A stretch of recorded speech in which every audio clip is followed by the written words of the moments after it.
Premium Collagen Night Cream AK7 ដែលជា cream ដែលជួយព្យាបាលស្បែកមុខនៅពេលយប់ដែលមានជាមួយនឹងគ្រាប់ collagen តូចៗនៅពីក្នុងដែលមានតួនាទីយ៉ាងសំខាន់ជួយទៅព្យាបាលបញ្ហាស្បែកមុខមុនជាំអាចរុយស្ដាងសរសៃក្រហមមុខដែលងាយប្រតិកម្មជាមួយនឹងផលិតផលមុខងាយអាឡែស៊ីជួយចិញ្ចឹមនិងបំពេញស្បែកមុខរបស់យើងពីខាងក្នុងធ្វើឲ្យស្បែកមុខរបស់យើងសភ្លឺថ្លាមានសំណើមម៉ាត់រលោងតែម្ដងសម្រាប់អ្នកដែលមានបញ្ហាស្បែកមុខខ្សោយងាយប្រតិកម្មក៏អាចធ្វើការប្រើប្រាស់បានដូចគ្នាដោយសារជាប្រភេទ cream ដែលជួយព្យាបាលស្បែកមុខនៅពេលយប់អ្វីដែលសំខាន់ទៀតនោះគឺសាច់ cream គឺងាយស្រួលប្រើប្រាស់ខ្លាំងមែនតើគឺងាយស្រួលលាបចុងមុខអស់ទូលាបច្រើនយ៉ាងណាក៏ចូលផ្ទៃមុខបានអស់ល្អដែរគ្រាន់តែធ្វើការលាបជាមួយនឹង Premium Collagen នៃ Cream AK7 មួយសន្ទប់ស្រាលមុនចូលគេង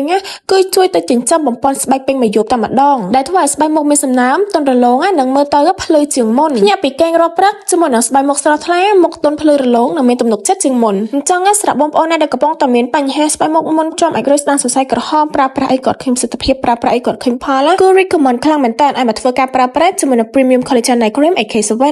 AK7 ជាជម្រើសនៃយុវវ័យសម័យថ្មី